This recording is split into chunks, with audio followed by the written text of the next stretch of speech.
We stopped last session. So we will continue discussing theory of change. We'll take some examples. And thanks to those of you who managed to try out a little bit, of theory of change, taking one of the 7 paths that were mentioned in that Rukmini Banerjee, piece, that slide. Some of you haven't done it. Some of you have. So I'll take that up a little later in this session. But that's an ongoing exercise. So those who've started it, please see if you can stay with it for a week and come back to it next week. Those who haven't uploaded anything, please try to work on it. I'll come back to that. But basically, today we are going to continue our discussion of some of the kind of nuances of how to think about theory of change, because it's something that we all know in some way or the other, right? So yeah, so that's the general idea. So I'm going to go to my slides. I think you need to enable screen sharing. Yeah.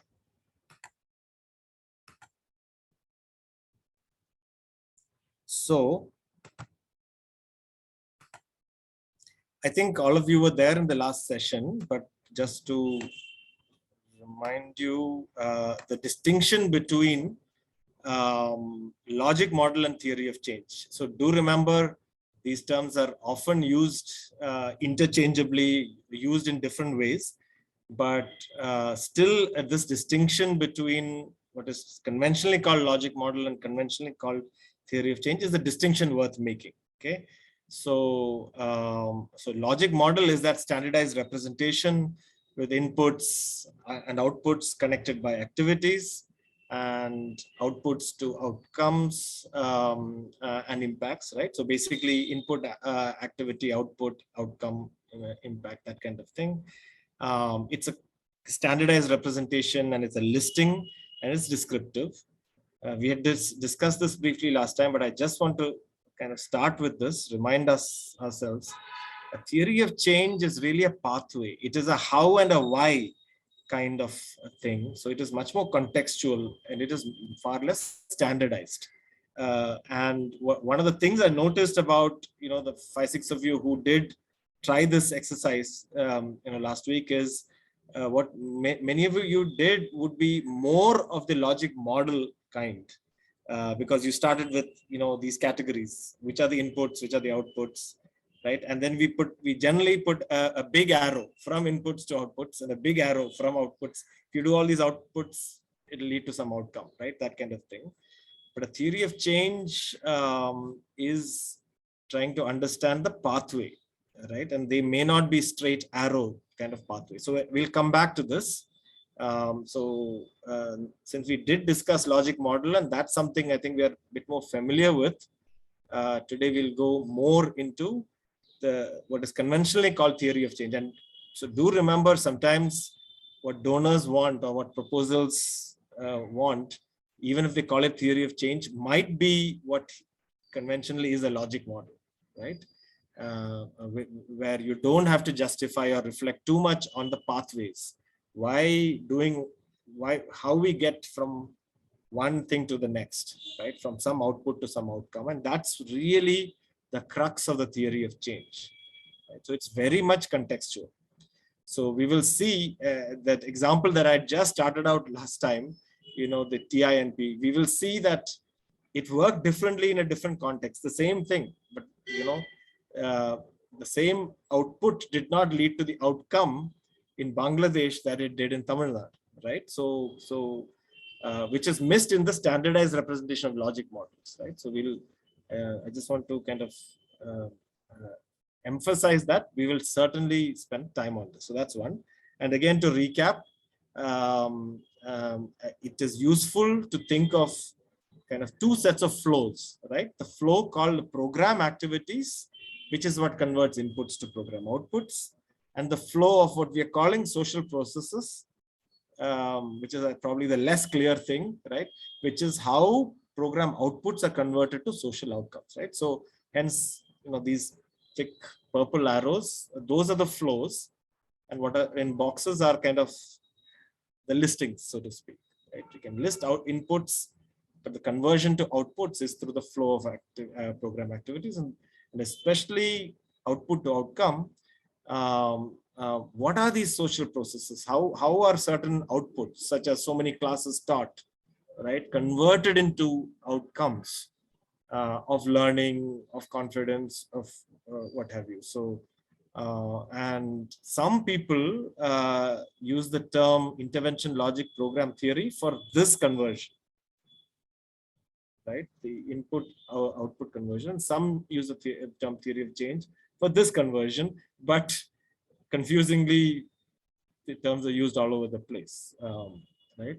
But I sometimes feel this is useful because this says program theory. So what's the logic of the intervention itself? That is to say, the space within which we have more control of the intervention, which is the input-output space. While the other space is outside our direct control. It might be in people's minds, it may be in people's homes, right? Things which are we hope to indirectly influence, but are not within our direct control, right? Remember that that's something we discussed. So all of this we looked at last time, and I also mentioned something which is worth repeating, that in order to make a good input-output story, right, which is typically what you want to in your proposals, right? You have to explain, here are the kinds of activities we do. To do that, which is the first part of this diagram, we need to have a good idea of how those outputs will eventually create some change that we value, right? Some social outcome that we value. So a good this story, output to outcome story, is needed to create a good input output story. One of the things I noticed among those of you who uploaded stuff from last week is one of you actually tried it in this reverse manner.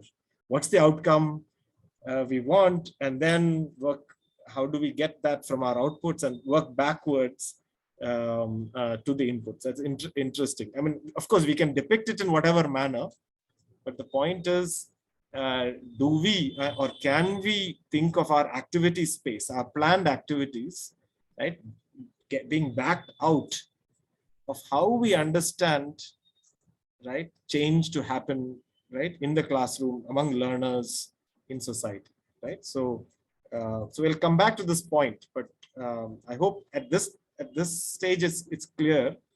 It's all part of one process, of course, but this is the process we have more control or plan over, and that can only come from an understanding of this, right? That's what this last point is trying to say. So all of this was from last week. So now I'm going to come back and work out the TINP case a little more. So there are different, one can draw more sophisticated a more sophisticated version of the theory of change, because this was quite a big program.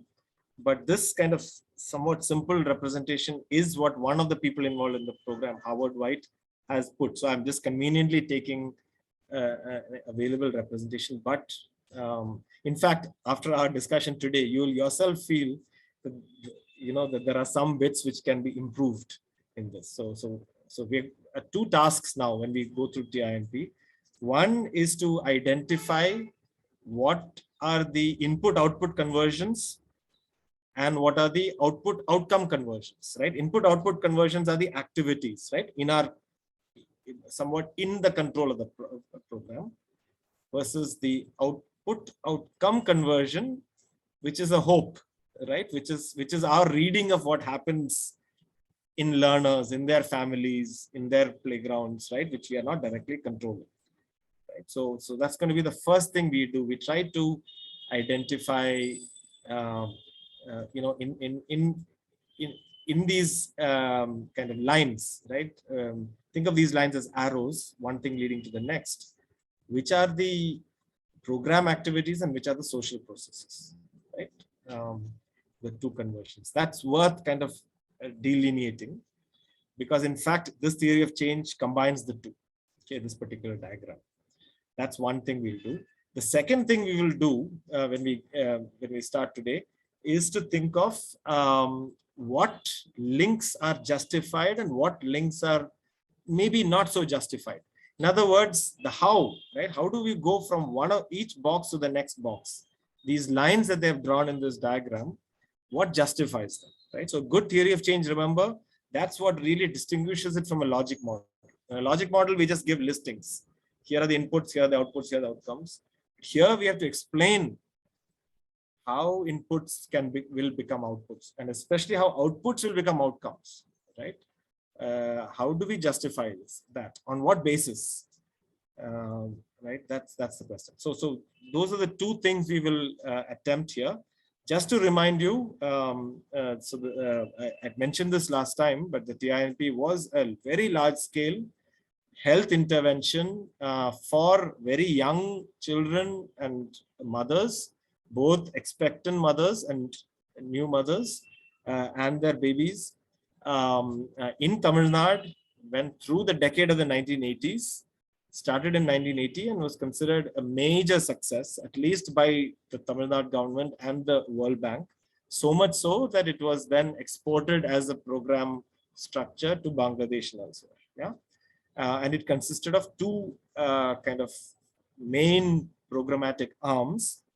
One was what they call nutritional counseling, which is kind of the top part of this diagram. And it consisted of, if you recall from my brief description last time, it consisted of creating these local child nutrition centers, thousands of them in Tamil Nadu, in rural areas, recruiting and training and staffing them with these child nutrition workers, local women basically, who would then run these, who would be trained to run these counseling classes for child nutrition, right? So that was the idea. And the hope was that will improve. The final outcome was nutritional outcomes as measured by mortality, as measured by, they had a bunch of indicators of success and in this kind of program, it's, height for weight, height for age, weight for age, those certain indicators, right, of good nutrition. So that was the idea. And then the second programmatic arm, where we begin, just to remind us, this is in the bottom half of this diagram, was what they called a supplementary feeding program. And the idea was they'd monitor the growth of these children. When children were in some kind of danger zone in terms of, height for age and weight for age and so on, then they would be given supplemental nutrition in the center, only for those who are in some danger zone, right? So that was the second programmatic arm of this, right? So that implied a growth monitoring, right? You have to monitor growth to know who needs supplemental feeding, though the growth monitoring part is not there in this particular diagram. Okay. So I think even though that's a very, very bare sketch, that is enough for us to think about how they expected this program to unfold. Remember, theory of change is an expectation of how a program will unfold, right? Through the program space, which is the input-output space, and through the social space, which is the output to outcome space. So let's start with the first program, which is that on top here, which is the nutritional counseling. So the first the first thing they put here is target group participates in the program. Yeah.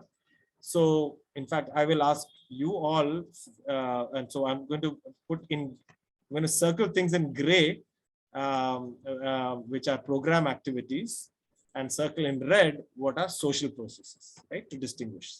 Program activities is input to output translation, and social processes are output to outcome translation. So here, well, I've gone ahead and put a gray circle, which is that this is a program activity, right?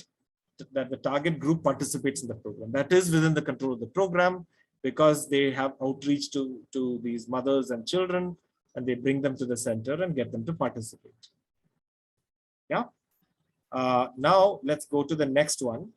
The target group for nutritional counseling is the relevant one. right? Ensuring that the target group, so counsel those who have direct say in nutritional activities around the child, right? For example, what the child will eat, who decides, right? So those are the people that the nutritional counseling should target. So is this a program activity or a social process, right? Is this this thing here, is this an input to output translation, or is this a output to outcome translation is the question.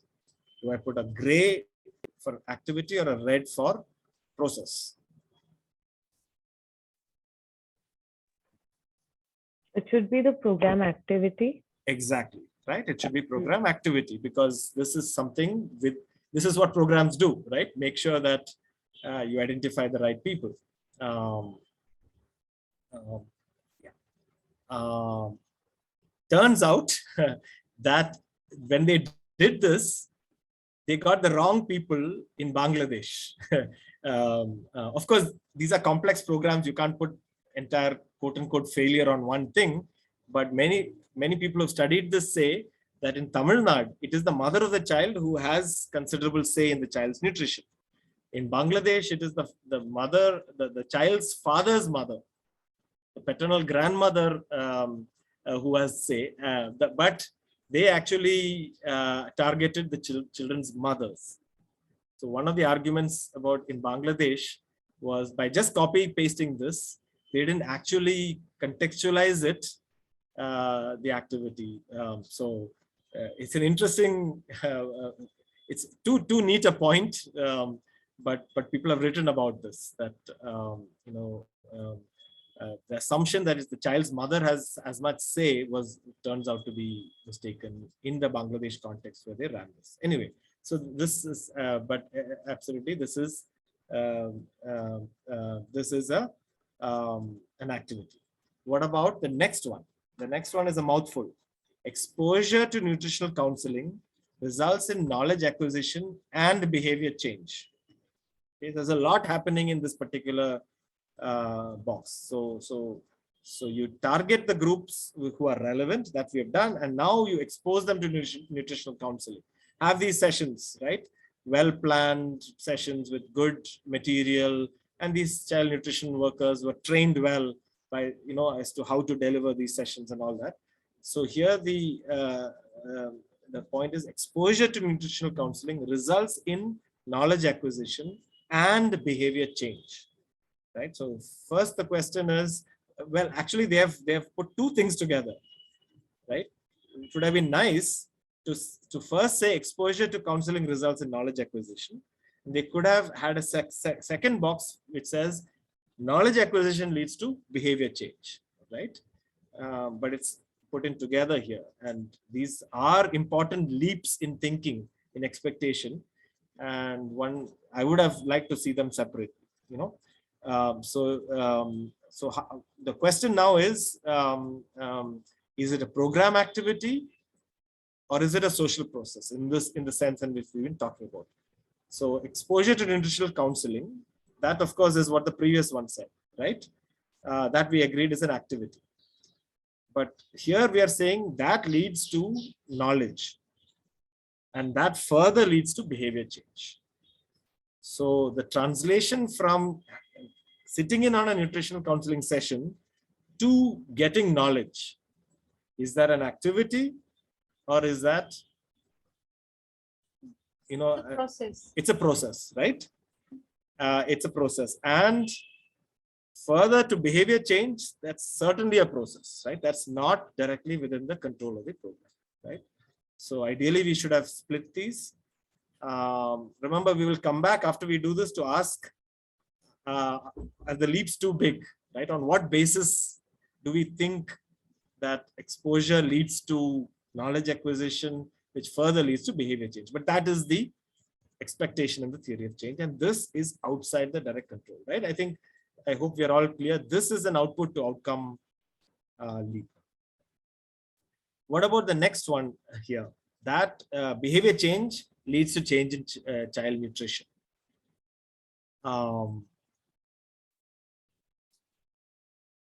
Well, is it an activity or a process? Right now, we are just distinguishing the two. We'll come back to ask why did they think this? Yeah, it's a process, right? It's a clearly process. Yeah, it's Yeah. clearly a process. Not only is it a process, but it's a process which is very contextual. Mhm. It turns out that many of these families, the men folk were abusive, and so on, right? Were not supportive, and all of that might affect, whether this gets converted to change nutrition, right? So this is outside the direct program space. Okay. And then if there's enough change in child nutrition, then improved nutrition outcome, right? That's mechanically the case, right? That's how we are defining nutritional outcome, right? As sufficient change. So there's nothing much to discuss. Okay, right? So far so good. Let's quickly look at just identifying the activities and the processes for the supplemental feeding, which Howard White puts in this kind of second arm here below, right? Let's start with this thing here. Children are correctly, so now I'm in the lower part, the lower left. Children are correctly identified to be enrolled in the program, right? You can see that that's a kind of counterpart of this. So correctly identifying which children to give supplemental nutrition. Remember, it's only those that the growth monitoring identifies to be in some kind of critical range in terms of their body mass index and so on. So, so this one, is this an activity or a process?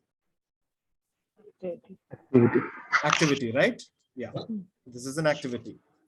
What about the next one? Once you've identified these children appropriately, then food is delivered to them. This is also an activity. Exactly, right? This is an activity. This is within, we can't say fully within the control, because these are all embedded in, but largely within the control, right? Programs like to think that this is something that we can really, we have a good say in deciding and delivering. What about the next one now? So food is delivered. Supplemental feeding is supplemental. That is no leakage or substitution, right? So just to remind ourselves of this language they use, leakage, substitution. In this program, what they meant, this kind of literature, what they mean, leakage is that nobody else gets the food meant for the targeted kids, because a sibling could be coming with the mother or somebody else, right? So the targeted child gets this is, remember, on site. So on the site, no leakage, nobody else gets what was meant for a particular child. And substitution means at home, they give that child less or different, because they know that the child is already getting some food in the center, especially in highly disadvantaged families, right? Because of reasons of poverty and so on, they might think, okay, the child is getting one good meal, therefore we will give some other child in the home or something else, right? That's what they call substitution. Okay, so leakage and substitution. So here the point is, supplemental feeding is supplemental. Avoid leakage and substitution, right?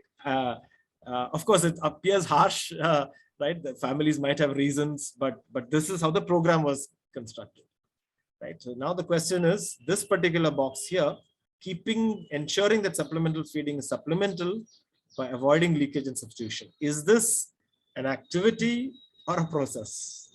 It's a tricky one. I feel at the center it looks like an activity, but at home it's like a behavior change, so process. Yeah. All right. So one part is an activity, because we can try to, right? Even at the center, maybe beyond a point, there are ethical issues also, right? We can't deny easily and so on. So, but to some, there is an activity element to it. But exactly as you're saying, Vaishali, the no leakage and especially no substitution, as I think you're pointing out, Vaishali, is outside the direct control of the program, right? So, so again, maybe a better articulation of this theory of change could have made these distinctions, right? They could have, you take enough space. They could have, put these things separately. And as Vaishali is saying, maybe put leakage, which if you want to run the program tightly is an activity more than anything else, while substitution and so on, right? So those are interesting distinctions they could have made, but they in fact just put it together, right? So these are some of the, I feel, useful nuances we can bring when we really think through. But notice that this is why a theory of change is not like a logic model, right? Now we are really thinking, how is it working, right? And we are thinking, what can we really, what are we hoping will happen, and why are we hoping that? Well, some things we can hope to happen because they're in our direct control, something less. So these distinctions become useful. That's what moves it to a theory of change rather than a logic model. Okay. So yes. I think some statements like this, supplementary, this one, the top one and the bottom one, is something that is expected of us to write in the risks and assumptions. Like this is an assumption rather than, an activity or a process, but it is expected कि ये चीज हो रहा है तभी ये काम करेगा. Yeah.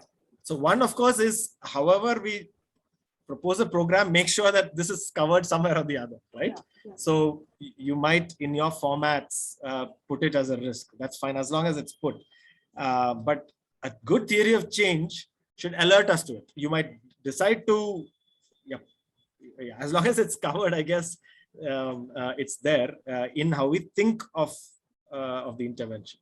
Sure, no doubt, yeah. But I think it. One possibility is put it in your risk, but you can also signal it here because it comes directly in this itself, right? So the reds are sort of the kind of output to outcomes, right? The grays are sort of the inputs to outputs, right? So you can see that it belongs also in a logic model of theory of change, but yeah, you can certainly signal it or explain it more in the risks. The risks, in fact, all the stuff in red will go in some kind of risk because it is not directly in the program space, right? We'll come back to it. Why might it be that knowledge acquisition may not lead to behavior change? I took the kind of silly example of cigarette smoking is injurious to health written in the packets. I have that knowledge. That may not stop me from smoking, right? And so these especially in the zone of the red are risks. I'm sort of reading into what you're saying, Namrata. I'm guessing what you might be writing as risks in these are things which are not directly in our. That's when our understanding of the context, the social and geographical context of our intervention makes a big difference, right? So in the Tamil Nadu of the 1980s, rural Tamil Nadu, the kinds of families and the kinds of caste and gender issues that these women faced made a big difference to many aspects of the program, right? That might be different in a different social and geographical context. So what you're calling risks, are things which are exactly, So I agree with you. But I think it's important in the spirit of a theory of change to capture it somewhere. You might choose to capture it in this. Okay, moving on. So now they have this thing here that if supplementary feeding happens, then mechanically nutritional outcomes will improve, right? So this last bit kind of follows, but then they have a little extra tucked in here that food is delivered and that food is of sufficient quantity and quality, which also then improves nutrition, right? So this box here, that the food is of sufficient quantity and quality, is this, remember it's on-site supplemental feeding. Is this an activity or a process?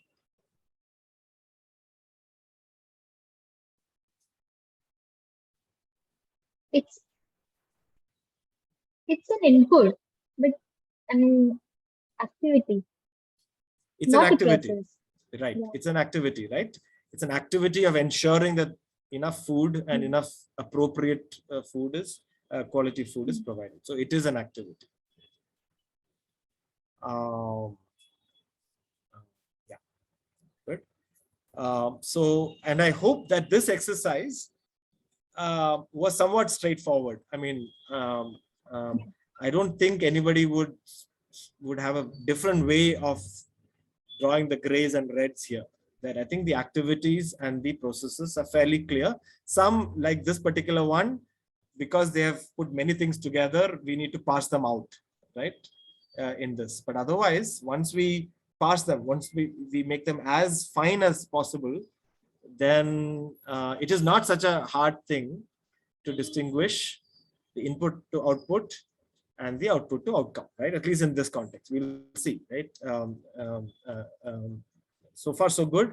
Let's turn to the other thing that I wanted to raise, which is, what do we think about all these lines connecting, right? So let's go back to the nutritional counseling, the upper arm, programmatic arm here. So of course, ensuring target group participates is important for everything, right? And that really throws attention to how they are recruiting, how they are building rapport and all that. So that's an important aspect of early part of the implementation, right? Before you can do anything else. Setup, so to speak, right? Setup of the program in its field site. So let's begin with the other parts of the nutritional counseling. So target group for nutritional counseling is the relevant one, right? I already mentioned this is, while it looks obvious, it appears that that's one of the reasons that it didn't work in Bangladesh, right? What about this, right? So that once you identify a target group and you give them nutritional counseling, it results in knowledge acquisition. That's one thing, and that further leads to behavior change, right? Now, what reason do we have to think that this is true? And if you look at the program documents, TINP had lots of program documents. I've looked at them. They don't give too much. They sort of take this for granted that, as long as the counseling is well designed, right, and well executed, so it should be good, lively sessions, women should be engaged, then naturally knowledge will improve. How can it not be, is the assumption. But I'm asking, is that something that we can assume, right? That's what a good critique or an evaluation of a theory of change will do. Ask, on what basis do I think that a well-delivered counseling session automatically increases knowledge, right? So let me ask you, of course, I grant that we don't know the context of rural Tamil Nadu in the 80s well, and to write a good theory of change or to evaluate a theory of change, we need to know the context, right? It can't be just based on our general understanding or general logic, right? We need to know. So that is one handicap we have right now, right? But nevertheless, right, with our general sense or guess of how rural Tamil Nadu in the 1980s would have been, do you think this is a reasonable assumption, or under what circumstances could it be that nutritional counseling sessions, however well executed activity-wise, don't lead to knowledge acquisition? Could it be?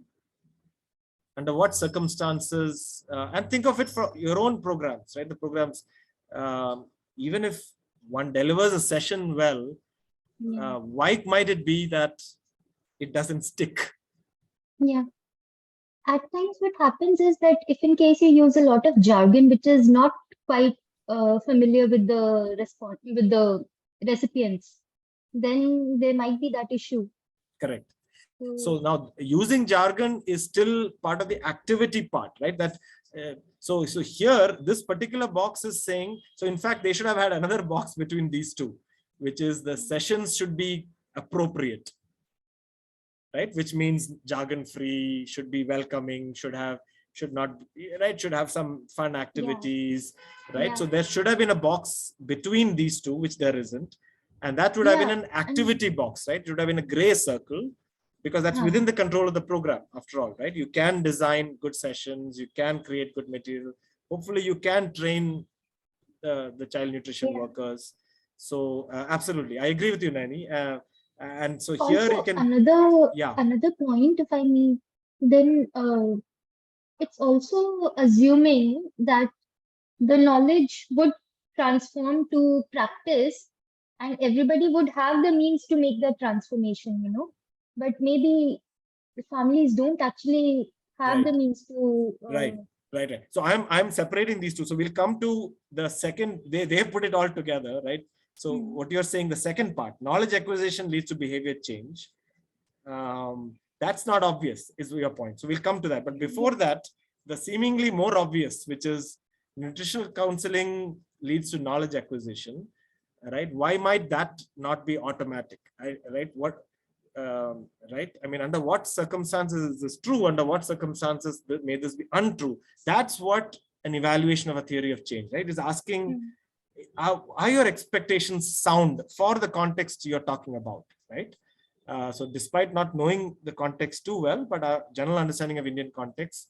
So we'll come back to that second part, Naini, but the first part of this, which is exposure. So as Naini very rightly says, the quote unquote quality of the counseling session matters.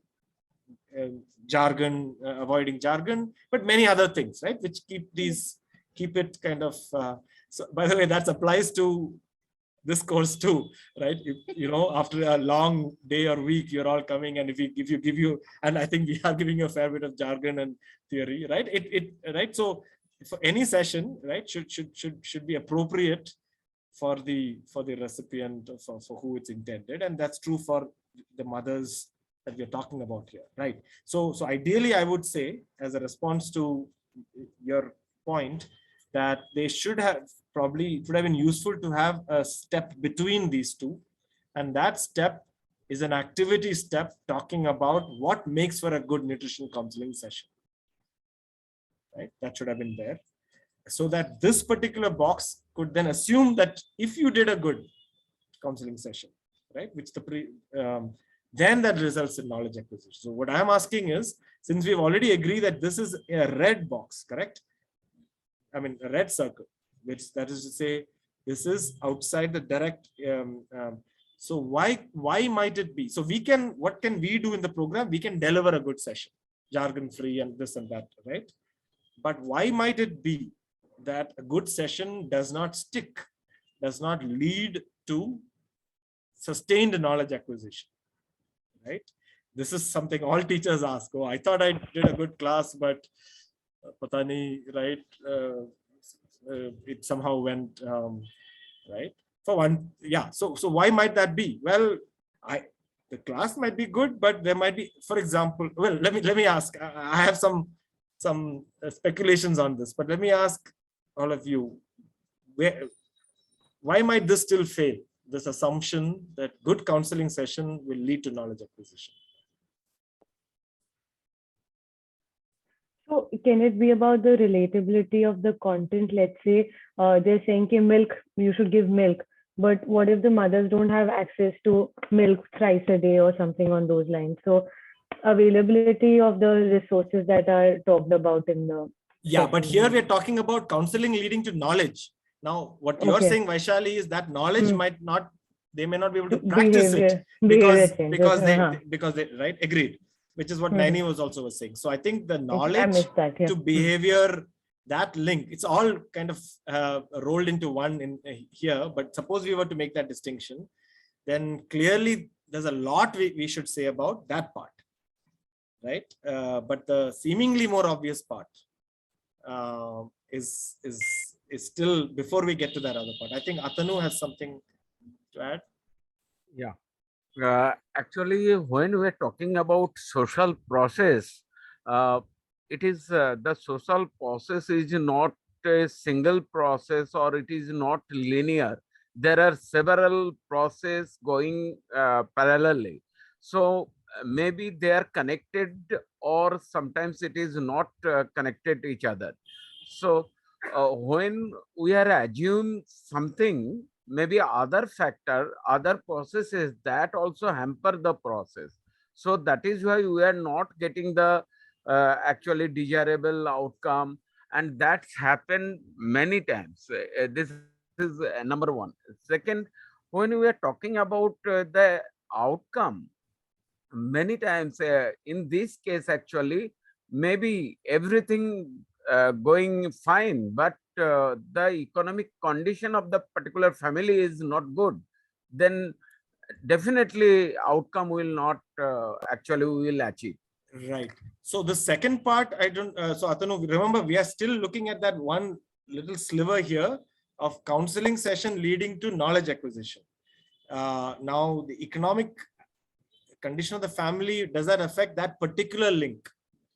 I can see how it might affect some other links here. Right? Yes, but true, I think, true.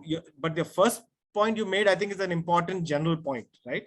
We must consider social processes. So, what what was a plausible social process, like as you're putting it, Atanu, which might interfere with how a good nutrition counseling session might translate into knowledge acquisition, right? What might prevent that? What kind of social process might prevent that is what I'm slightly fishing for, without knowing the context too much, right? But what should we be concerned about is what we're wondering. So I agree with with you. What could be an actual example? In the chat, Rahul actually mentioned that superstition and all these things, sometimes advertisement also. I mean, media and the overall actually the campaign regarding the junk food and other things, and mindset, like people actually they equate that money and nutrition is actually it's linked, so not always. Yeah, thank you. Thanks, Atanu. Actually, I was not following the chat box, but now I'm seeing that all this was discussed there, and about various other things, beliefs, and so on, mindsets. Absolutely. So, right. So, and these are not in the direct control of the program, right? At least this program. Of course, one could devise another program to, about these things, but this particular program assumed all these things, and that could affect, right, this a lot. In recent decades, for example, milk powder, feeding milk powder over breast milk had become a social norm in many places. And what this program was trying to do is undo that and make a case for breast milk. Right. So belief systems, even more recently formed belief systems, such as over infant formula and all that, makes a difference. Absolutely. Right. So this really takes us into the realm of beliefs. What interferes with the acquisition of knowledge?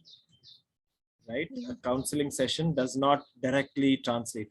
There could also be, besides various issues of beliefs, right, and conflicting beliefs and so on, and norms, there could also be what's happening with these women in their lives, right? They might be very stressed. So they come to this class, but they're really tired, right?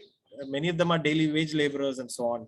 Right? They're tired, and however well crafted the session, right, they have other worries. They're thinking about other things, maybe financial worries, or other things, and that might interfere with right, the translation of however well designed the session to knowledge acquisition, right? So there could be the actual lives, right, of these participants, right, that might affect this process of translating sessions to knowledge. But it could also be that the sessions themselves are delivering things which conflict with other beliefs they have, and that might also affect, right? So all of this would be largely outside the direct control of the program. Yeah. Before we move to the second part of this, knowledge acquisition to behavior change, I think Vaishali, you had your hand raised. Was it for the first part or? Yeah, I was talking about the first part only. I mean, I was thinking out loud on the lines of, again, like you said, that things out of our control. So let's say if there are fathers, and sometimes female counselors may go and the fathers may know they may think that ye females humko aake sikha rahe hain, ya there may be caste issues also between the counselor and the trainee. So that was what I was thinking. Yeah, very important. So this, of course, was a World Bank project And so it came with a certain way of understanding the world and a certain set of assumptions, right? Which is people don't know enough, and if you tell them stuff nicely, things will change. I'm not taking a position on it. I'm just saying that's a certain. So there are critics of this. So, like I said, this program has been highly studied, and one of the critics is an anthropologist called Devi Sridhar. She's written a book on this, on some of the problems with the framing. And so she did ethnographic work in some of these villages where TNP was going on. She said, the lives of these women, it's no point in telling them breast milk is important because they are out all day in the farms, their agricultural labor. There's no way they can, feed breast milk because structurally, right, they can't take their children with them and so on. So she comes kind of very strongly saying, not, even if knowledge is acquired, which we are right now kind of saying is not obvious, converting it to behavior change, right? There is so much else we have to understand about their lives, their context, to know whether this is a reasonable translation, right? And we know from our own lives, right? We repeatedly do things against our better judgment. We know stuff, but we do something else, right? And not just addictions like smoking and so on, but even other things, right? So, yeah, many what is it, slip between the cup and the lip in this context, right? So yeah, so what are some of the, so now let's look at this bit, therefore, right? So yeah, so Devi Sridhar's work brings up both caste and gender and poverty in a major way, and she sort of says this kind of World Bank kind of framing is not attentive to these things, and without that, these assumptions are questionable. I mean, that's her point. So let's come to the second part, right? I think Naini and Vaishali have already pointed out some issues here. So knowledge acquisition to behavior change.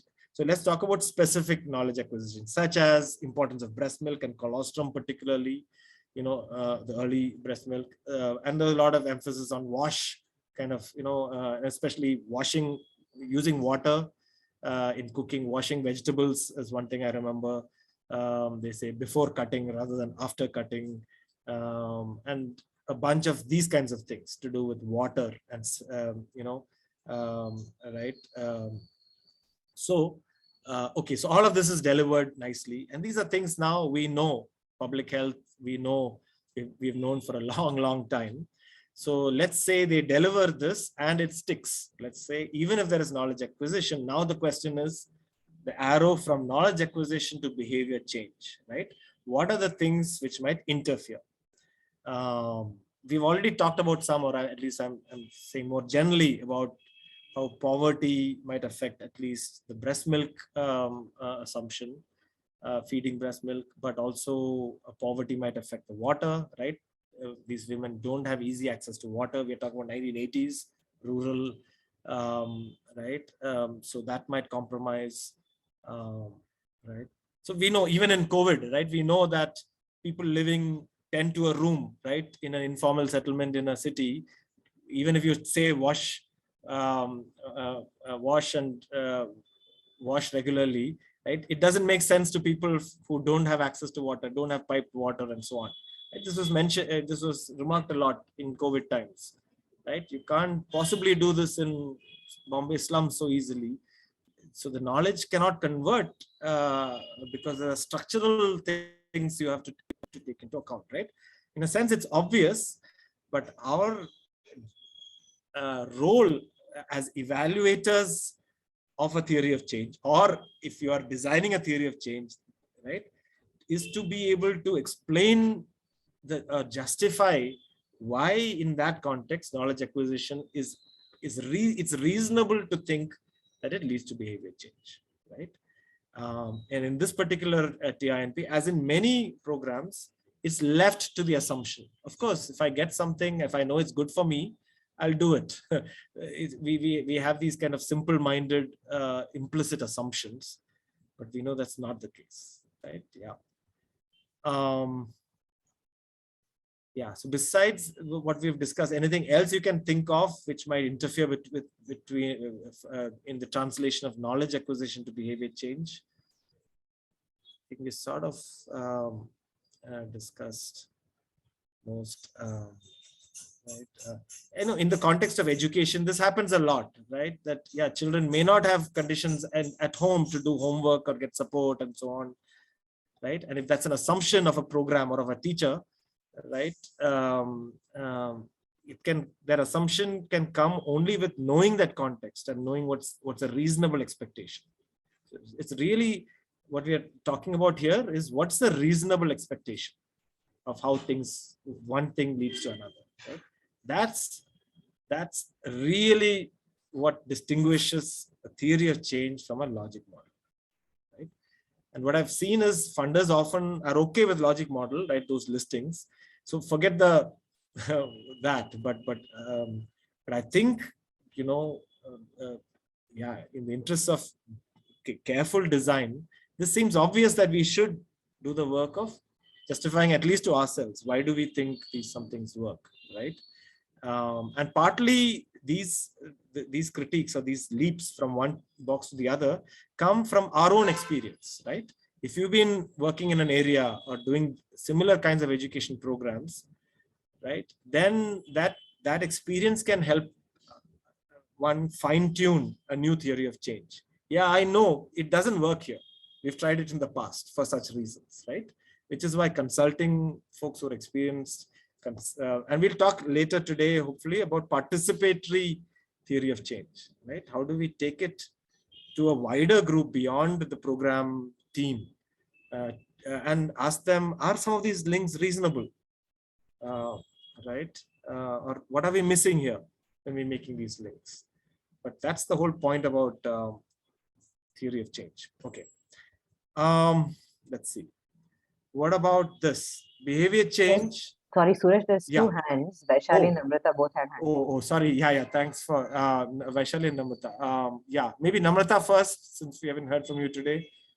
Yeah, and then Vaishali.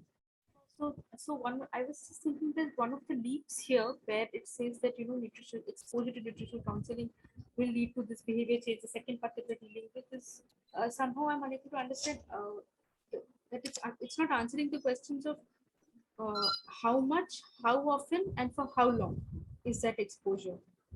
Like, if that can be answered, then maybe we can have a better understanding. I agree. It's a very important point. So that points to the more general issue of a good theory of change should be fine-grained enough, right? So it's not whether you do counseling or not, but the dosage, so to speak, right? What does it consist of? What is its sequence? How much? At what point do the designers feel that the women are ready to change, right? Is one session enough? Is 6 months of sessions? What kind of sessions? How does one session build on another? All of that should come. That is an activity, it's inactivity space, but you can see that very much affects, right? So bringing it into a diagrammatic form will be a bit complicated, right? So you can see it. Yeah, there are many other aspects of program design or implementation activity, let's say, which affects whether this happens. So I think it's a very important general observation you're making in this context, but I think it's applicable more generally, which is whether or not this is a reasonable assumption depends upon certain other aspects, certain activities, right? So in a sense, something here, right, that missing box here, which I was suggesting, that box will also come in, right? So there are some nonlinear, we'll have some more complex arrows back and forth, but this right now, the way this particular box is written, it's as if it is fully in the social space. And I think your point, Namrata, is it's not fully in, because the way in which the social process works is also dependent on our activity, right? That will also affect it. So it could be that enough build up in our activity might make it easier to tip it at home, right? For that matter, even this, right? Even if, let us say, husbands are, not conducive and it's a patriarchal setup or actually abusive. Devi Sridhar finds a lot of domestic violence, a lot of alcoholism, a lot of things which affect, right? So there's really no sympathy for, at home. by people who have power at home. So now suppose we were to say that despite that, suppose we build that also into our nutritional sessions, right? And we say that despite all that, we feel that at some point, right, some level of activity or some accumulation of activity might still tip the balance, right? So many of these things which we are saying are not directly within the program control, still have an indirect program element, is how I would read this important comment, right? So yeah, and so that ought to be specified, which is why a good theory of change will look much finer than this, correct? We'll have lots more things, and for surely when it comes to this box, as Namrata is observing, there should be some kind of pointer here, some note here saying, we do think that this kind of session taking, right, which we have to describe, what does it take for this change to possibly happen at home? Maybe the women get enough to be able to say this more confidently at home, right? Or right, so that depends upon the specifics of our sessions. I think that's an important, and it's a general point. It's true here, it's true for all the reds, right? So this is the space where the program activity and the social processes are interlinked, correct? How the social process plays out now depends upon the nature of the activity. It's not independent of it, right? As is one way of putting it. Yeah. Important enough point for us to pause. Are there any other thoughts on this? So I was also thinking that behavior change could be prevented if there's not a proper sustainability plan in place. That is one. And one more is that, okay, we have seen some change, but if you're not linking it, or if you're not going back and showing that, okay, this is the process that led to this change, if you're not connecting the outcome, then, you know, they may not see the connection, and that may not result in behavior change. So Yeah, these are the two things. I think that, yeah. So, and just to take up the second point you're making, Vaishali, that's very interesting, because that points to clear loops, correct? So if you start seeing that, look, you know, children are doing better, right? That itself can then loop into people feeling more confident about it, correct? Yes, So even this, this thing, right, which is a mechanical kind of arrow in this, you could loop it back, right?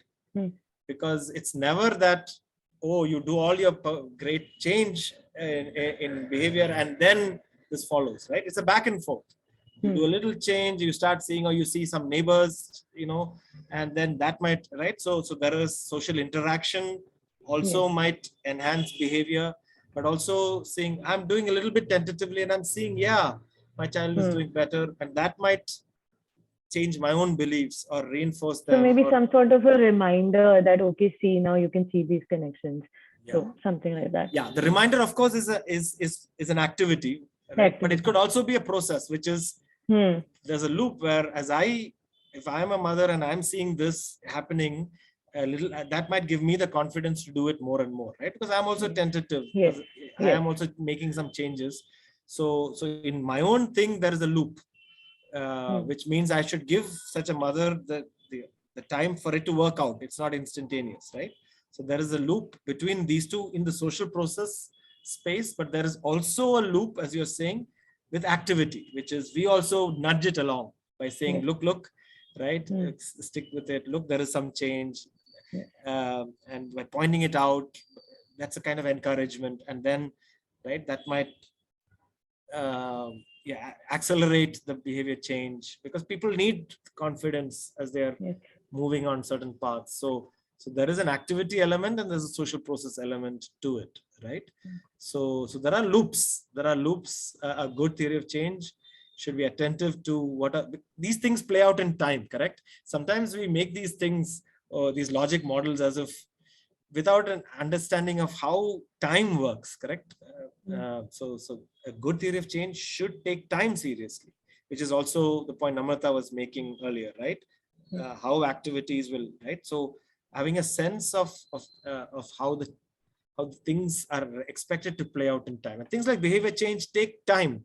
Now, Exactly. but it's not enough.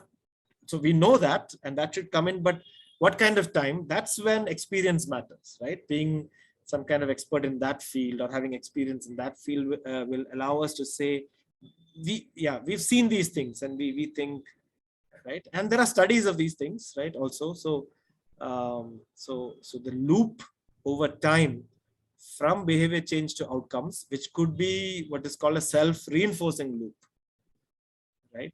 By the way, it could become an undermining loop also, which is I do a little bit, oh, koi fayda nahi hai, koi ye nahi hai, ye bakwas hai, right? This is right. I might be dispirited as well, right? So people talk about vicious circles and virtuous circles and all that, right? So right, because maybe you have to stay the course a little bit, and only then you'll see change. A little bit, maybe there's nothing, but that might be enough for you to give up on that, right? So there could be many different, I sometimes think of the famous Eklavya story in the Mahabharata, when Dronacharya says, oh, sorry, to Eklavya, this is not for you, I only teach whatever, and he gives some dharma, whatever reason. Eklavya that would have been enough. Eklavya could have said, look, the world is stacked against me, I'm bottom of whatever, I'm this, that, and the other, and look, unfair, socially structured world, only the Kshatriyas get everything, I might as well give up, and right. In fact, it brought out the best in Eklavya. He said, oh, right, but it could have, Eklavya's story could have gone the other way, right? We could very understandably say, I'm a victim of the system, and give up, right? So nothing can be taken for granted in these loops, correct? We have to do the hard, careful work of seeing how will it work, because in terms of logic, you can give one loop or the other loop, right? I mean, you could so logic doesn't take us beyond too much. It is kind of situated logic, that is knowing that context will help us, and some experience will help us know what's plausible. As evaluators, so one of the real problems with evaluation, as it's often practiced in India, is evaluators often don't have any sense of the context. They go there for a few days. That's how can you ever pick up context in a few days, right? And then they evaluate, they judge, right? So this is not possible without knowing that. So I think good evaluation, good design for that matter, good theory of change needs that kind of understanding. Yeah, but good point, Vaishali, right? So I think both these points I think really help us. Okay, what about the second arm here, which is the supplemental feeding? Now, some of it is, of course, very much make sure you identify correctly, make sure you give good food, make sure that the right people get the food. Of course, the substitution particularly, right, is not something we have control over. But any leaps being made here, which you might be concerned about? Is it straightforward? Is it reasonable from what we can imagine about the context? Now notice that, links from one gray to another gray circle are links which come from our confidence in how the program will work in the program space, right? Suppose it is the case that in the program we correctly identify children, but we don't deliver food, right? It could be just corruption or ineptitude, or right. So those are things in the program space, but they need spelling out, because it's not obvious that these things will happen, right? So there is good work to be done in specifying how the food will be delivered and so on. So I noticed in the theory of change that many of you uploaded, the 5-6 that we got, there's a lot more focus on this, right? Because you are very much in the implementing design and implementing space. So I think you are particularly aware of what all it takes, right, for various things to happen according to an implementation plan in the program, in the activity space, in the program space, right? So this link there are many assumptions for this link to work, right? For sure. Partly, the TINP also had a lot of government participation. It was the Tamil Nadu government program. So now we have to think of, understanding how government workers, right, their own motivations, their own attitudes, all of that will also affect, right, others. So all of that will then have to be taken into account, even in the program space. What about here? What are things, is it a reasonable assumption that, let's take the substitution, because let us say that is more in the social process space. Leakage to a large extent is in the activity space, right? So substitution, recall substitution according to this literature means that not giving the child what the child was previously getting at home, because on the assumption that the child is at least getting something in the nutrition center, right? That is substitution. And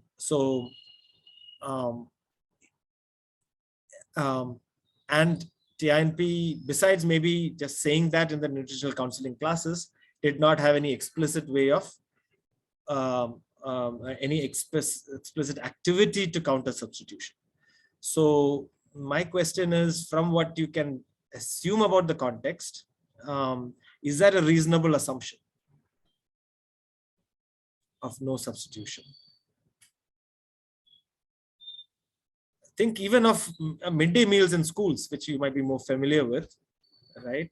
Especially to particularly disadvantaged, children from very disadvantaged families.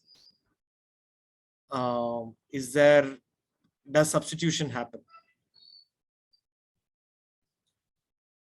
What's your sense? See, that's why context matters. In the context you're familiar with, is there substitution in this sense for midday meal? Now forget the INP briefly.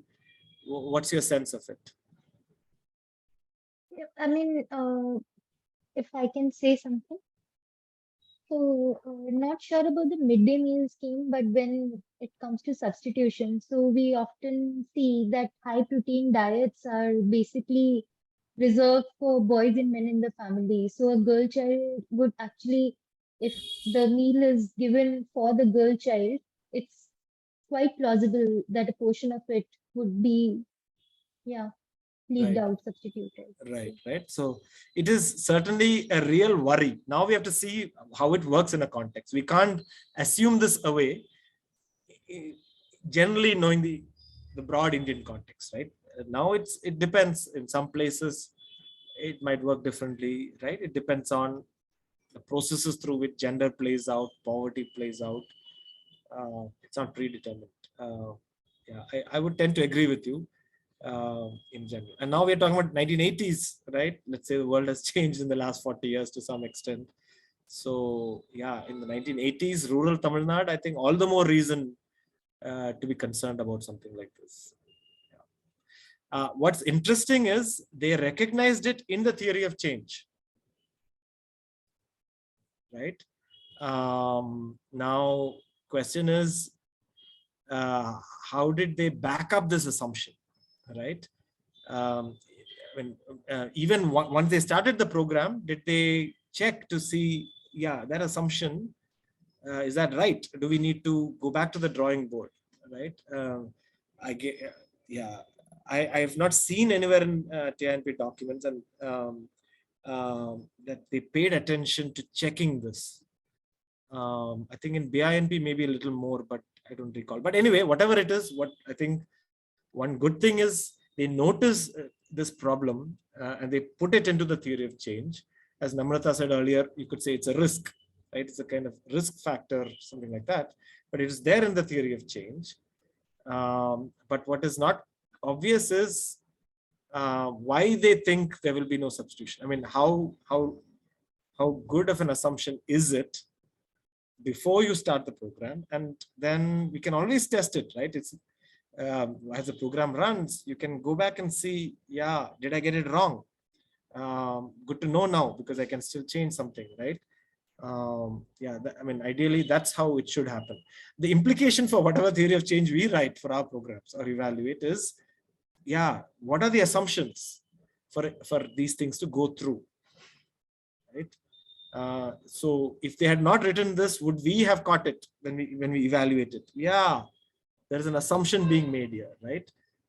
There's a missing implicit assumption. That's what a good evaluation of a theory of change should catch.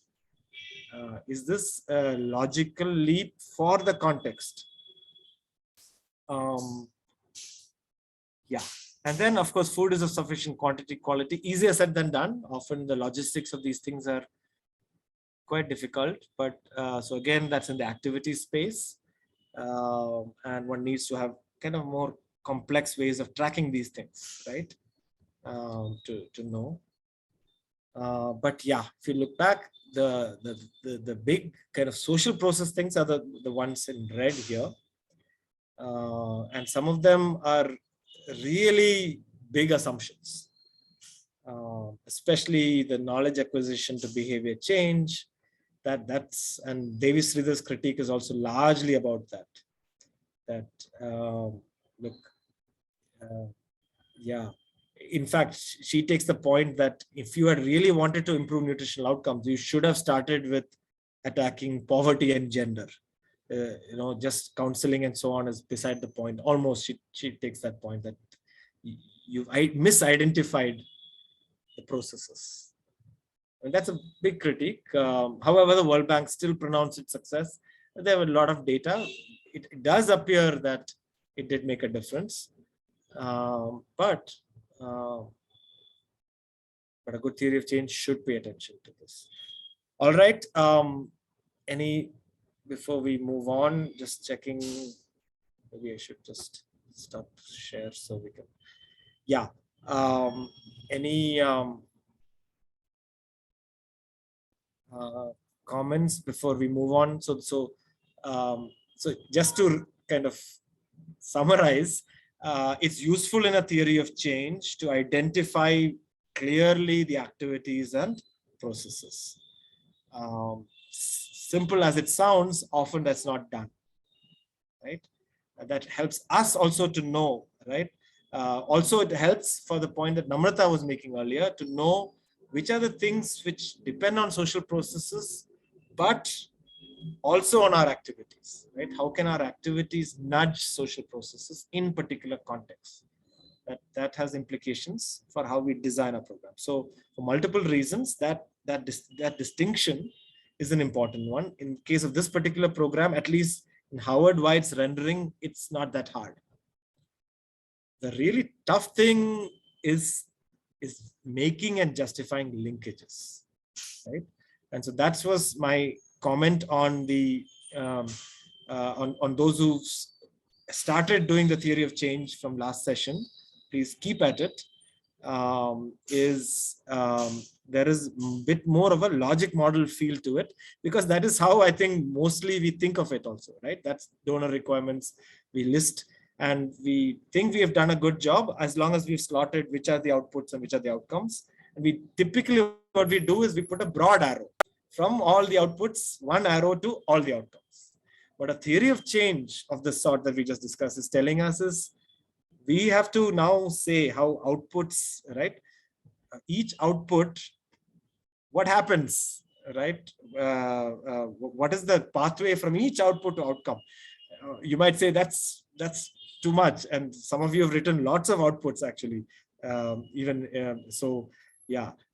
So whatever, we might want to do some kind of beach ka rasta, but point is we can't just leave it to say, look, these are all the outputs. If we get all this, then big arrow, all these outcomes happen, right? That's a leap, correct? That's some kind of magic.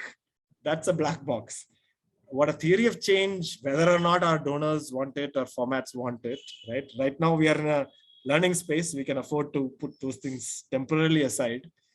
Right? We have to reason out our expectations. of how one thing leads to the other. And in that simple kind of TINP diagram, we already have poked some holes in it, correct? At least that call for further evidence. Why do you think that the counseling sessions will lead to knowledge acquisition? Why do you think that knowledge acquisition will lead to behavior change? Why do you think behavior change will lead to nutritional change? Right? That may happen, may not happen. And then the other part is Vaishali's point about loops, right? There are multiple loops. Give us a sense of time of how behavior change and outcomes go back and forth, right? All of these are, I think, good things to do in a theory of change. These are missing in this. So it's hard to write a good one. But for sure, what we should do is move beyond logic model to ask it's a difficult question to ask about the pathway, right? Because it involves guesswork, it involves intuition, it involves building on experience, right? There's a lot of kind of tentativeness in drawing those lines, which is quite okay. But the idea is to be open about it and to say, for such reasons, I think this will lead to this. But then somebody else can say, those reasons don't seem very strong, or I have some other experience which will complicate your arrow here, right? I mean, at least it invites people to improve it once we start drawing these. Yes, Naini, I think, Yeah, Suraj, one of the key takeaways for me is the role that assumptions play in this entire flowchart, right? So, like we have analyzed the role of assumptions at individual bits of the process when we were looking at it. But generally, the tendency is to actually just, give a set of assumptions before diving into, like right after the objectives. And so what is your take on that? Like assumptions, should we mention them individually at every step? Yeah, and I want others to, come in on this with Rahul and other participants. My own feeling is knowing that the fine-grainedness matter, right? The sequence matters. So knowing where what matters, which assumption is operational for which link, I personally think that's very important. Otherwise, if we just give a list of assumptions, we don't know where they come into play. And therefore, we can't say how important they are. Suppose one of the assumptions doesn't hold. What does that imply? We don't know, because it's just in a list. On the other hand, we say, look, here I'm making this link for this, this assumption for this link. Yeah. Then I can say, okay. So then even in terms of programmatic response, I know I'm falling short there. In this particular village, there's this other caste issue which is really thwarting my, right? So that's affecting this part of the process. So let me, right? So I think that kind of mapping assumptions to particular parts, I feel is a very practically important thing to do. Right. As an act of practicality. That's my take on it. So therefore, and that's why this visual, it's nice to right? Because the visualizing with the arrows and all that, of course, these look very linear, but put in loops, put in all these things we've discussed, which were not there in that diagram. I think that enables us to get a sense of the flow, right? So time is involved here. Things are happening over time. That I think that's important. And so the assumptions where they play out in time then becomes important. So yes, my short answer to all that is therefore just giving a list is a bit too convenient. Yeah, Rahul, you want to elaborate? I was thinking again, research studies can say so much. And often we don't lay out the context or the assumptions we are making.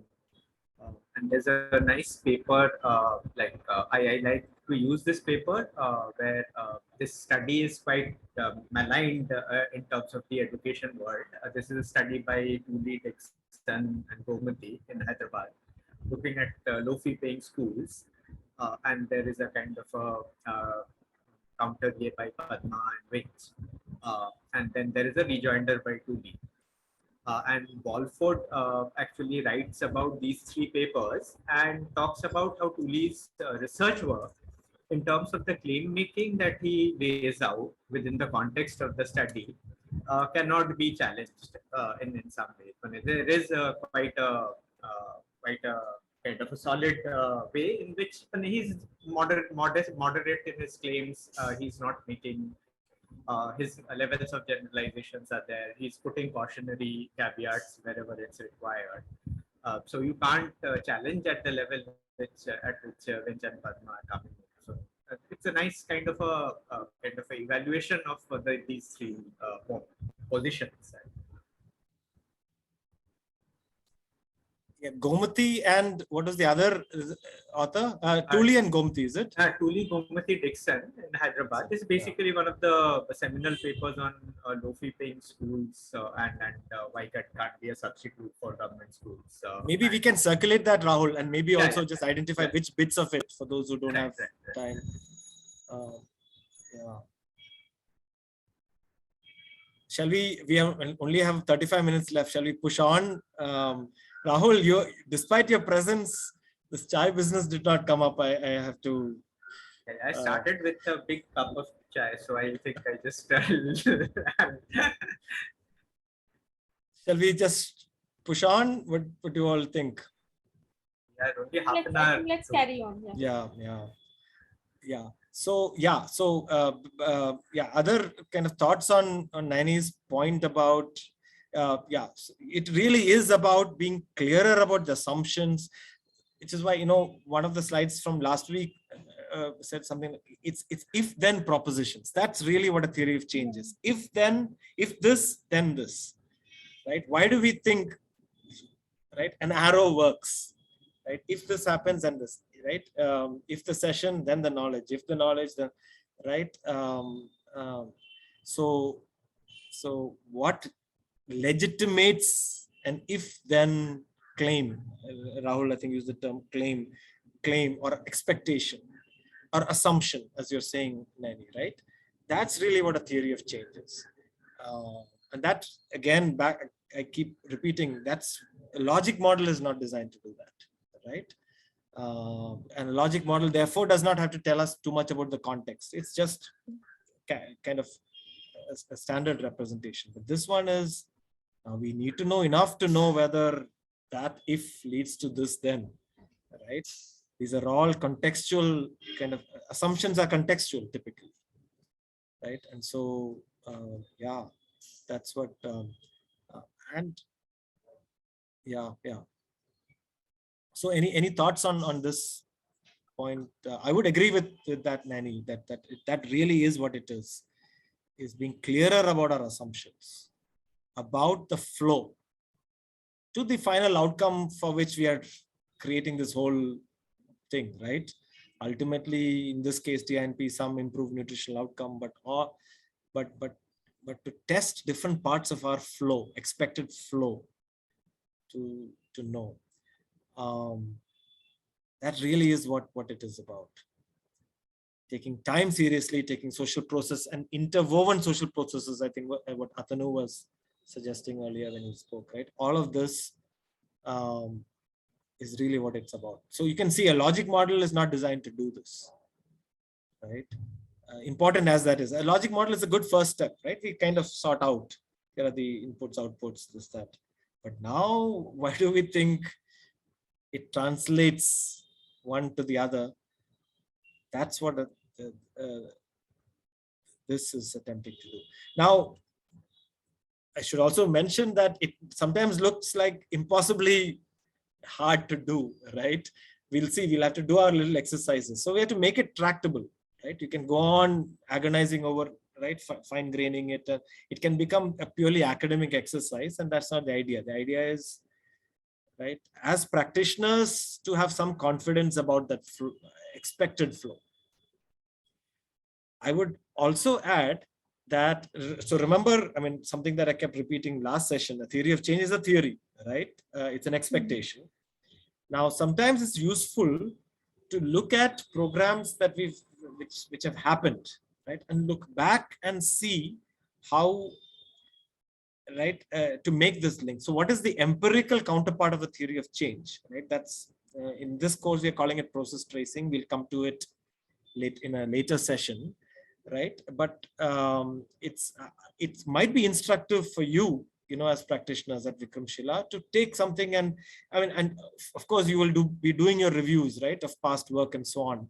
Suppose you do some of that reviewing in this kind of flow, right? This happened, that happened, this if led to that, then for this reason, right, in that context. In fact, you might find that in one district, the if then worked this way. In another district, it worked slightly differently because that context was different. Therefore, the same if led to a different then, right? That's I think it might be an instructive effort without making it too academic, just to look back and see. So we'll come to that, like I said, later in a later session where we call it process tracing, but it's an empirical equivalent. Right now, we are still talking about expected flow.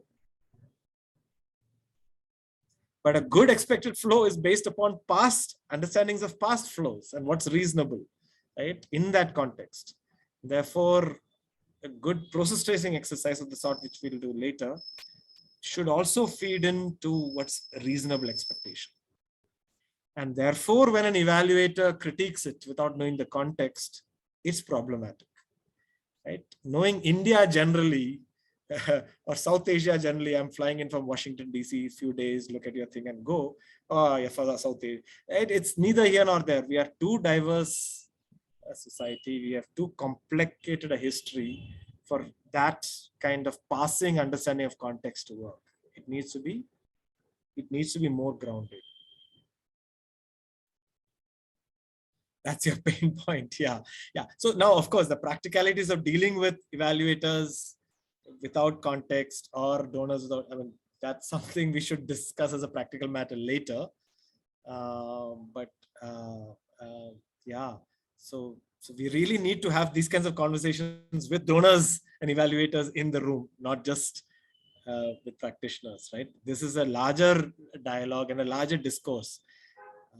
But I happen to think, and I've seen some examples of this, at least in organizations I'm a bit familiar with, which is Vidya Bhavan and especially Seva Mandir in Udaipur, where that with some donors, Seva Mandir has been able to have good dialogues, which has changed the donors, this thing, right? And that donor then takes it to other organizations, right? So slightly changing that discourse, which is not going to happen in a hurry, but this discourse, which I think, Namrata, your point is that pain point, that these are not theory of change is reduced to logic model, just reduced to like a combined. It's like a theory of logic model come theory of change is what we have to write, and then we are critiqued on that. Yes. And it's not just like discussing with donors anymore doesn't help, because donors are kind of hiring agencies to do that monitoring, evaluation, and right, subcontracting things. Yeah, and it's a kind of for-profit world, right? So these Yeah, agencies will spend 2 days, and they have to show something if they're spending. Yeah, exactly, They have right? to And make, some so-called PRA, right? We know how to play this game very well, right? Logon se baat kiya, did everything. It's very easy to short circuit it and make it look like the context. So there is a lot of background issues of integrity, right? These are not Yes. easy to point out, and those are, I think, larger challenges of our sector. Yes, Namrata. Go ahead, please. So actually, just adding to what Namrata was saying, I think I'm still making a sense of what is theory of change, because every time we meet a new kind of donor, the definition changes. So it keeps on changing every now and then, and as there are some other third parties who are kind of helping us in developing this theory of change, then they have certain concept of theory of change in their mind, and they ask us to do it in that manner. And I think this kind of process has confused me as a person a lot, because I'm trying to make a sense of what is TOC actually. And although we are, I think after today's discussion, I am in a better place. But still, if we want to have this dialogue very confidently, then our understanding have to be completely on point, and we have to be very clear.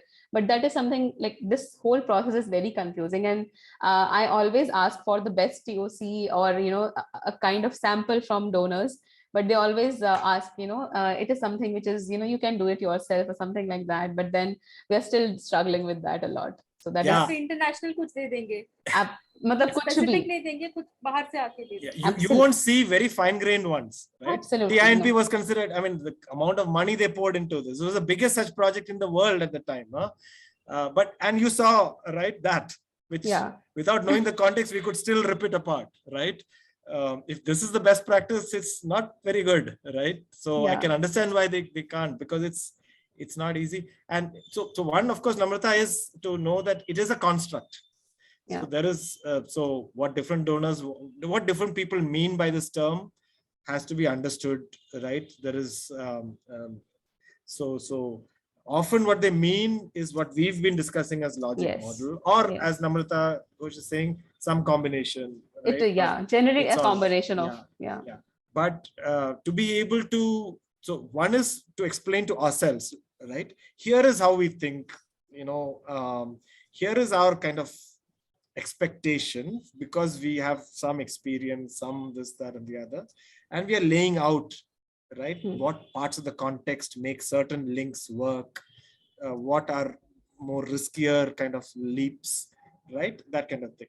And then one is that kind of clarity, which is useful. Of course, this is a bit time consuming, so but at least let us say you decide how much you want to do it to get something reasonable, right? And I think that we can always do, right? Devote us, even without agonizing over kind of academic nuances of it. But then this thing is, and I think that's worth it, whether or not external people want it, right? I think that strengthens one's own kind of, right? And especially because you are a largish team, different people, right? So this is a way to, right, to be on a common page and to have, right, common expectations. That's one. Then the thing is to take it, right, to convince others. Now, partly it's a matter of luck, but there are outside evaluators and donors, right? So then you have to see how to present this internal kind of thing. And I don't think it's too bleak. It is bleak, but that's the kind of conversation that maybe you're better placed to do, because you've been in this field and you've got some credibility, and right. But yeah, partly a matter of luck. You've got to get the right chemistry, the right people to do this thing with. I don't know what, Dutiya, you've worked in some evaluation organizations, right? And this discussion about context and sometimes not knowing, and therefore this pain point business.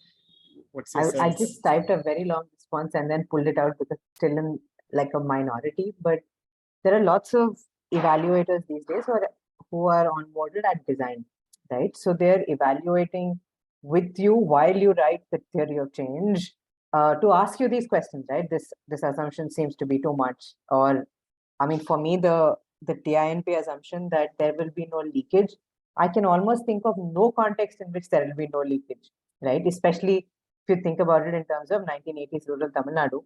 Actually, if you think about it even now, like, I think that assumption is way too serious for this program to rest on, right? You're assuming that there won't be leakage. And there are lots of examples, not a lot, it's still a minority, like I'm saying, because it's much more high cost to hire an evaluator who will start from design as opposed to just send someone at the end of year one or whatever it is, right?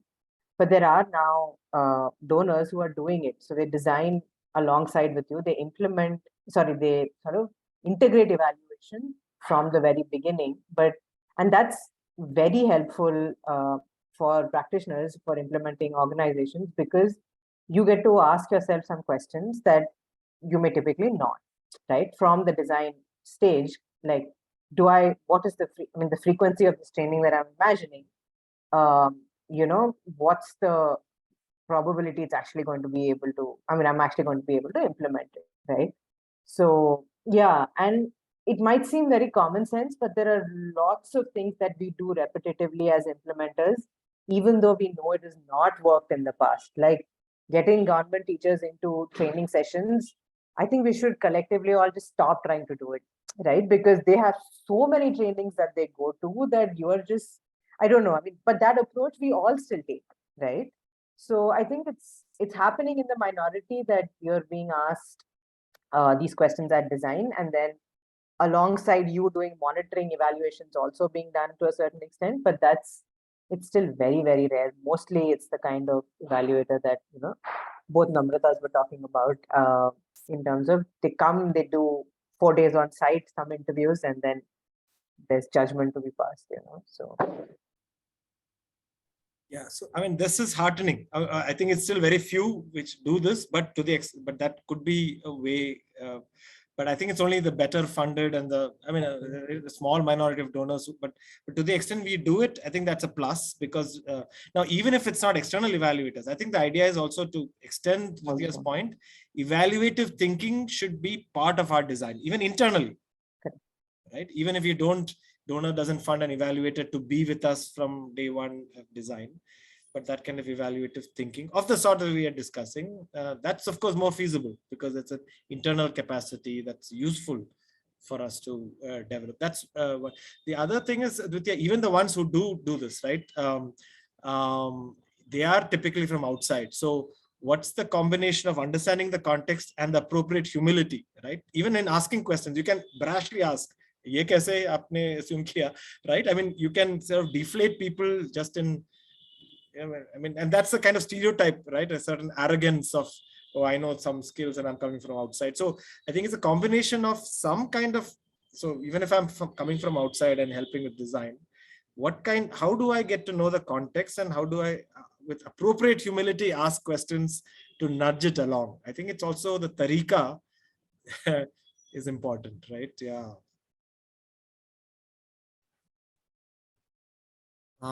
Okay. Any other comments? I have some more material which I can get back to complete this. If, but let me just check. Everybody okay? What about others? Sayan, Rashmi, Priya, some of you did actually given a theory of change last time. So some of you I know are working on it. Yeah. Okay. Any comments, especially Atanu? If you have a follow-up comment on the one you made earlier about the social process, that was a slightly abstract one, but I think if there's any follow-up you have on it. This is actually the discussion was quite helpful. Only one query I had. Are we going to discuss about the organizational theory of change? This is actually programmatic, what you are right now talking about. So many donors, they ask about the organizational theory of change. So I am interested on that also. Yeah. Actually, so yeah, the idea was to discuss theory of change. Now we can apply these ideas, right, to programs, to organizations.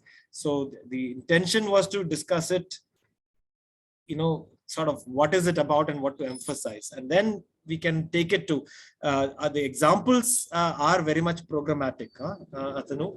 So I was not intending to separately discuss theory of change for organization, but I totally agree with you. That's something we can do. And maybe we can do that in the kind of in-person workshop kind of thing. Rahul, I think, has something to add on. I think this is also an easy way of adaptation by donors to get a broad perspective of how they are thinking about their programs. So it's unfair in some ways. So the Foundation also does it, but we generally ask for a theory of change, and again knowing that these would be program specific. And it's unfair to ask at an organizational level, because you have different programs which have different kinds of purposes. But in a broad sense, you're saying that if I have my larger objective as, say, girls' education and disadvantaged girls' education, then how am I looking at that in terms of different programs? So it's not like the way we are talking about specific programs, and the expectation is also at that superficial level. Yeah, so theory of change of an organization, especially of a reasonably complex organization doing these kinds of interventions, right, can be, has to be fairly abstract, because it works in different contexts. It works with lots of different, right? So it's so complex organizations, I think you will find it very difficult to do any kind of, forget fine-grained, but even, coherent theory of change. It will be at this broad level. We generally believe in people's kind of, community-centric approach, and so right, and therefore we typically go and have some para workers from the community, and we work with them, we prepare them, right, and then we use them for particular program, right? It will be fairly broad. Like I said, we tried this kind of, we did a day-long program in Seva Mandir end of July. We tried this with various, but that organization works in so many different domains, right, that the kind of theory of change of the organization which came out was it was too general, in a sense, sort of what Rahul is saying, and that's but Atanu, to the extent we need to do it because donors ask, or even for our own way of explaining, right, our approach, our orientation as an organization, I think it's a good idea to do it. We are right now in this series of sessions not planning to separately, because my feeling is all that we are discussing, it's now a matter of taking it to an organization and asking the if then to an organization, or asking it to a program, and to the extent possible bringing context in, right? So in that general sense, I think it can be applied, but there's not planning to. If there's interest, we can think of it down the line to come back to it for organizations. But I think that hopefully our planned in-person workshop following this series of sessions some point early next year or whenever, that would maybe make more sense to do it at that point. Yeah. All right. Let me see if okay, I'm just going back to slide share. Yeah.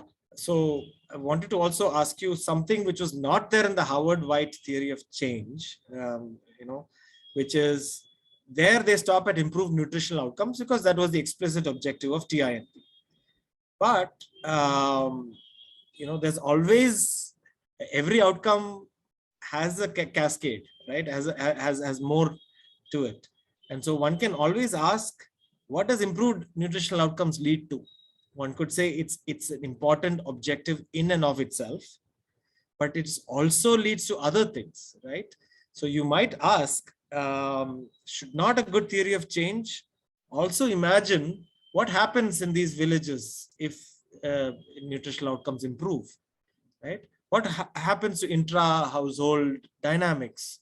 What happens, because of all this to let us say the relation of the woman, who's the kind of principal, the mother who's the target of this, what relation with their partner, with other parts of the family, with the community, what happens if these children have better nutritional outcomes?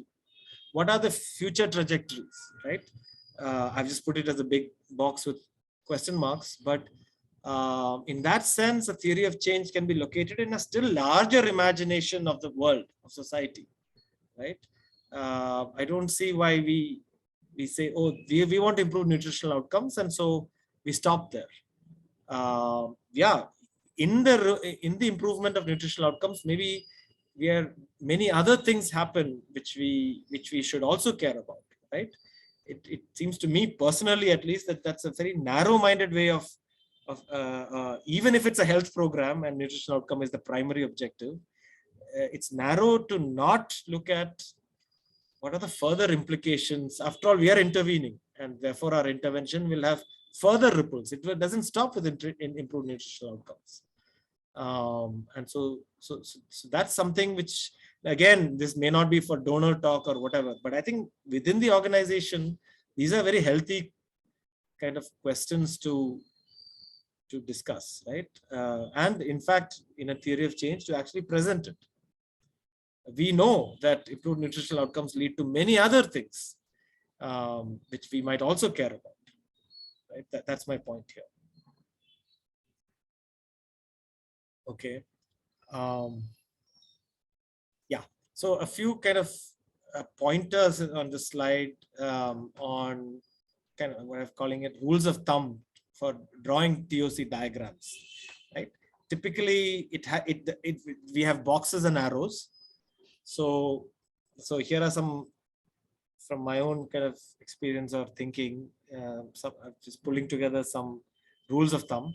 Explain the arrows, right? One is to make the arrows, but to explain the arrows, describe the process, whether it's an activity or a social process.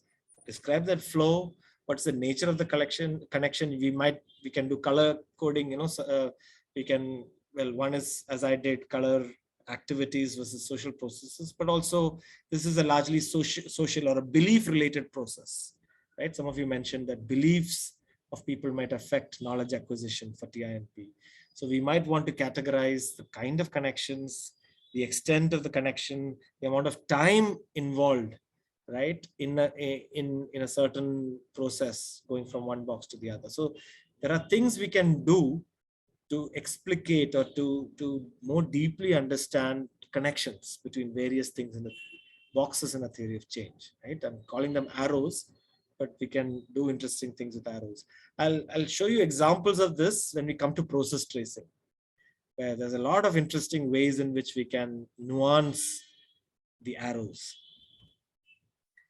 Then there is the possibility of parallel arrows or multiple pathways, right?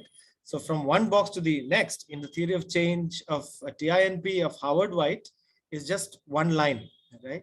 But there could be multiple but different pathways which connect two boxes, right? So there are so all of this is possible. The point is, when we think about how something leads to something else, we think kind of using experience, using intuition, using our understanding of past interventions, the different ways in which this could play out. Like I said, even with the Eklavya story, there might have been a story of dejection and a story of rising up, in adverse circumstances, right? Maybe both were playing out, and in Eklavya, maybe one process kind of was stronger than the other process, right? But it's hard to think that there was no dejection, right? But so there could be multiple pathways, and they might not go in the same direction. But the idea is not to have only one arrow necessarily, but there could be multiple arrows between boxes. Non-linearity, which I think Vaishali's point nicely picked up in the context of TINP, that changing practices tentatively and seeing the outcome, that itself may be making one more confident or more dejected, right? Either way, it's a feedback loop. It's a non-linearity. And finally, avoiding quote unquote proof by intimidation. So sometimes you see in some of these slick, program documents, it's very, very complex, lots of arrows, lots of boxes, looks like lots of things are happening. And that might kind of lead us to be intimidated. Oh, they've thought it out so well. Not necessarily, right? Just because there's lots of boxes and arrows and loops and so on, by itself doesn't mean that it's well thought out, right? Making it complex can intimidate. But again, so the idea is not to complicate it because it looks cool or because somebody's impressed, a donor is impressed, so much as just going with the basic question we've been on, which is, what are the ways in which we think one thing leads to the next? It could be multiple ways, it could be through loops. Some of those relations may be stronger, some of them there may be more risk, right? Because there are some unknown parts of the context which might affect certain things. So a rich kind of setting down of those things is what's called for. It might lead to slightly complicated looking diagram, but not to be used as a weapon to show, to impress. Then to ask the question about missing arrows, right? What are the connections that we are failing to make between boxes? And I think Namrata pointed out one in the TINP, which is the behavior change in one of the later boxes depends upon some aspect of how the activities accumulate. Right? In that sense, indirectly, the activity space affects the social process space, even though the circle I had drawn was just red. It was that, oh yeah, this is completely in the social process space. But I think she made a good point that the activity also, right, how the activity, the specifics of it, its length and so on, and the way it accumulates might affect that box. So that is an example of a missing arrow. So what's so describing it, well, as we discussed in that, it could go, arrows could go in both directions, which creates loops. How context affects the arrows, we've discussed it, but that's where we often the if then is contextual, right, in a way in which logic models don't emphasize. So what about the context? And that goes also to Nani's point about assumptions being should be pointed to particular links in this chain of expectations, right? Because those assumptions are also assumptions about context. So where context matters, how it matters for particular links, that's worth thinking about. And here is a quote I'll just read out, and this has to do with this general point about how context matters. This is from a piece by Craig Walters. So the quote says, organizations imply that change in a society revolves around them and their program, rather than around a range of interrelated contextual factors of which their program is a part, right? So we know this if you sit back, but often when we think about our work, even internally, but certainly externally, when we showcase it, we tend to put more weight on how our organization, and therefore maybe less weight on contextual elements, which here we are calling the social processes, right? Through which outcomes are produced along with our activities. So kind of activity-centric way of thinking about change is what this quote is trying to caution us. Of course, we are doing a program and we want to understand how our activities connect eventually to outcome. But in the process, we might, what this quote is saying, right? We might underplay how the contextual factors over which we have less control affect things. So I think that's a useful caution to continually bear in mind.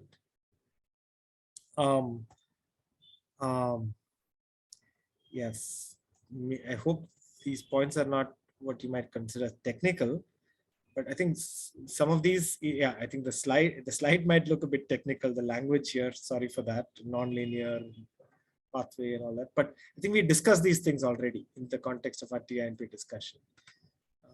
That's the way I'd see it. But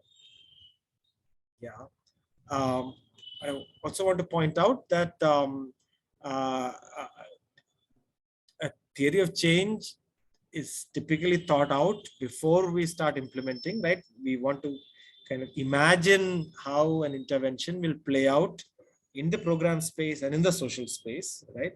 The activity flow and the social process flow, and all the fine-grainedness that we can bring to it, all the if-then and all the assumptions.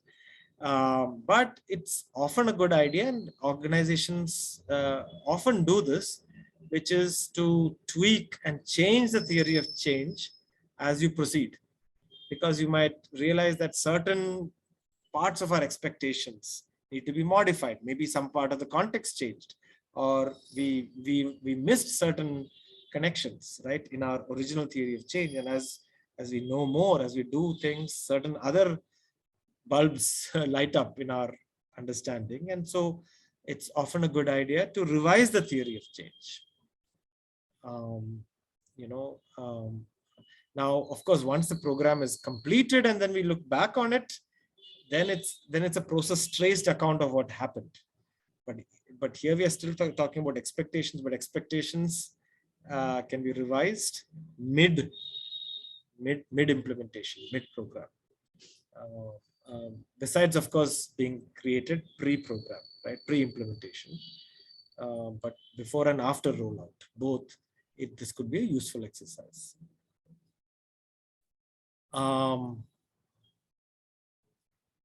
Yeah, let me just pause, skip this other stuff, but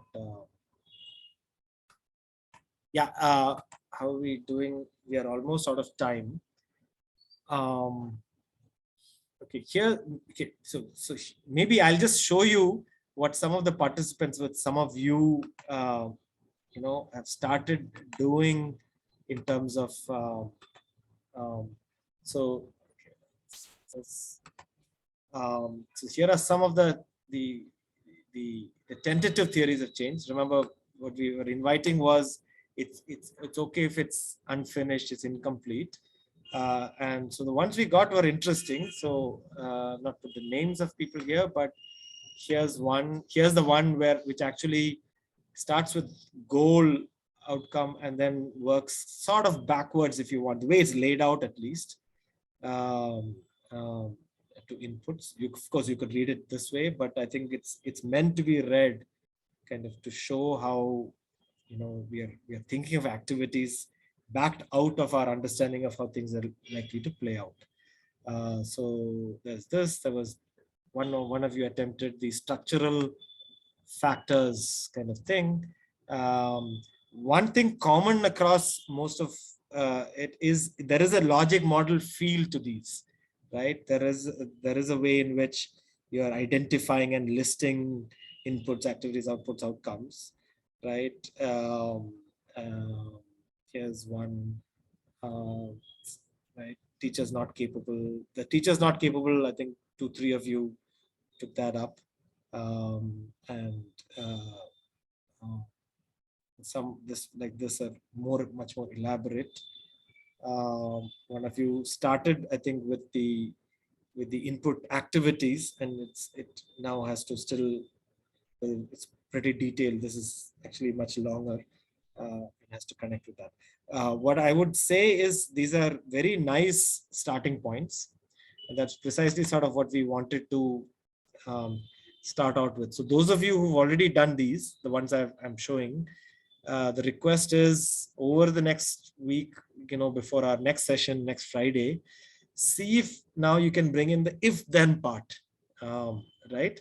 So moving from the logic model, which of course is a starting point, we do want to sort of get straight, right?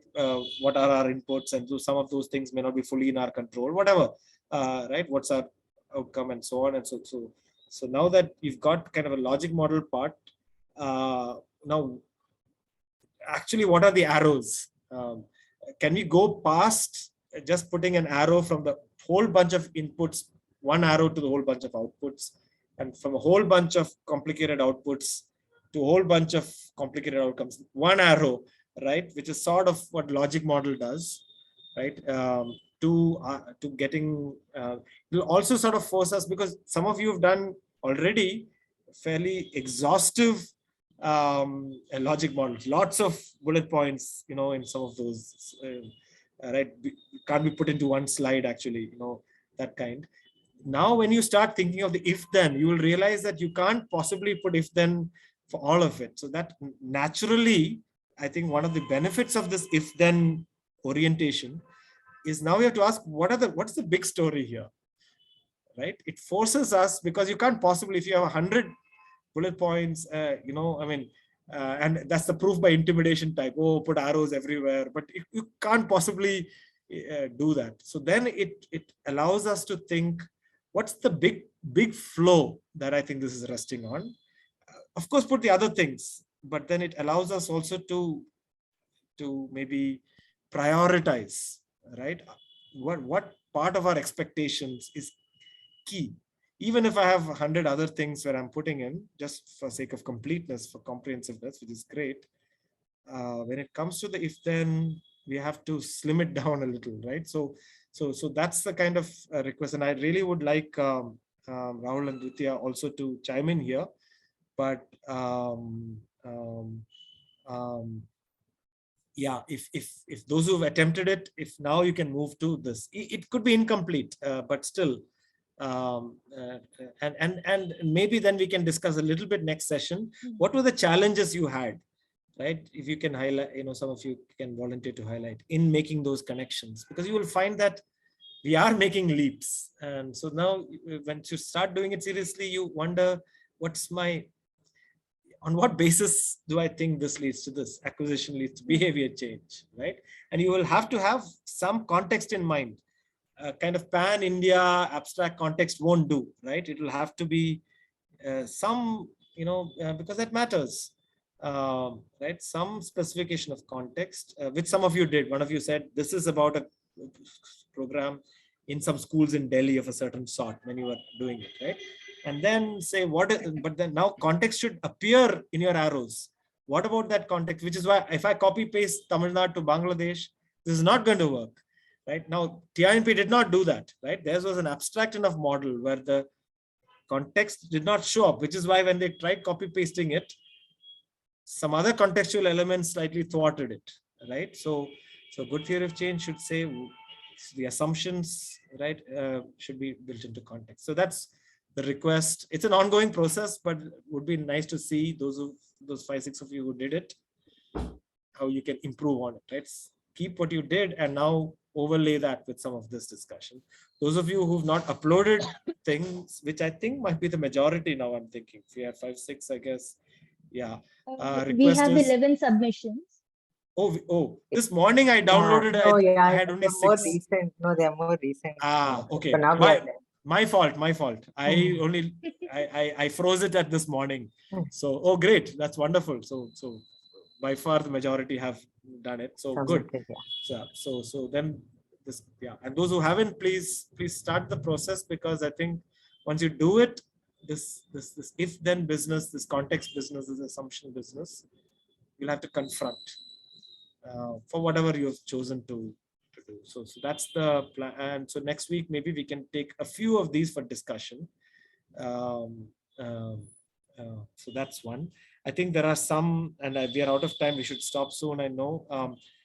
So I think some logistics questions about Saturdays and so on. So over to you, maybe Vikramshila team.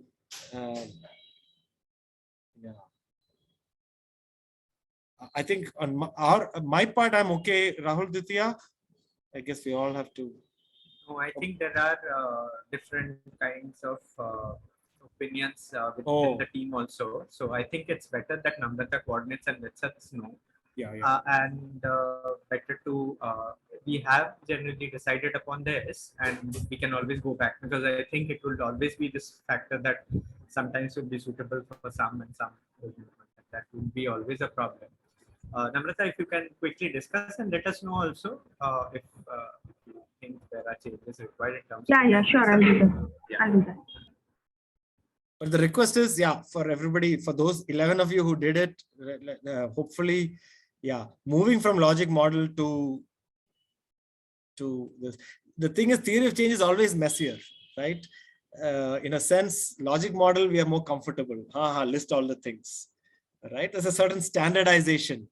You can almost copy paste from many things, because the moment you're asked to now start connecting in a context, I've always found it much more challenging. So I think now that's the next step. And again, unfinished, okay, right? I mean, see how far you can go with this. Yeah. That's the first. So we can conclude the session today, I think, Suraj. Yes. Thank you so much. This was another wonderful session that we had. And yeah, I'll coordinate with the group and let you know. Okay. Thanks a lot, everyone. Thanks, everybody. Thank you. Thank you. Thanks. Thank you, and happy Diwali to all of you. Yeah. Happy Diwali. Thank you. Happy. Happy Diwali. Bye bye.